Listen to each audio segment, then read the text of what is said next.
ছাদ বাগানের জন্য সংগ্রহ করেছি কয়েকটা জিনিস। নমস্কার, আমি অনিন্দিতা।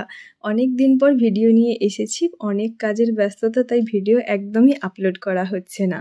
কলেজ থেকে ফেরার পথে দেখুন আমাদের ঠিক মন্দিরের কাছে একটা গাছ দেখতে পেলাম। আমি দেখতে পাইনি, আমার বান্ধবীই দেখালো। এগুলো হচ্ছে লজ্জাবতী। অনেক দিন ধরেই নার্সারিতে কিনবো ভাবছিলাম, কিন্তু কিনা হয়ে আর ওঠেনি। এত সুন্দর পর্তুলিকা কোথায় পেলাম বলুন তো? চা দোকান থেকে। কাকিমা দেবে বলছিল, কিন্তু কাকিমার বাড়ি থেকে আর সময় হয়নি নিয়ে আসা। তবে এই এতগুলি সংগ্রহ করেছে, আমি ওর কাছ থেকে নিলাম।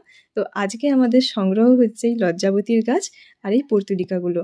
লজ্জাবতীর শিকড় এত শক্তভাবে চারিয়েছিল যে তুলতে খুব হিমশিম খেয়েছিলাম। এবার থেকে ভাবছি সঙ্গে একটা কাটার নিয়ে বেরোতে হবে। এগুলো নিয়ে ফিরতে ফিরতে জোর বৃষ্টির মধ্যে পড়ে গেছিলাম। তো পরের দিন সকালবেলা দেখাচ্ছি আমার লজ্জাবতী গাছটা। দেখুন কি সুন্দরভাবে রয়ে গেছে, আর ফুলও রয়েছে। আর এটা হচ্ছে একটা অ্যালামুন্ডার গাছ। আমি এটাকেও কলেজ থেকে ডাল নিয়ে এসে লাগিয়েছিলাম, তো ওটাও ধরে গেছে। আর পরের দিনের আপডেট আমার পর্তুলিকার। আজকে তবে চলি, বাই।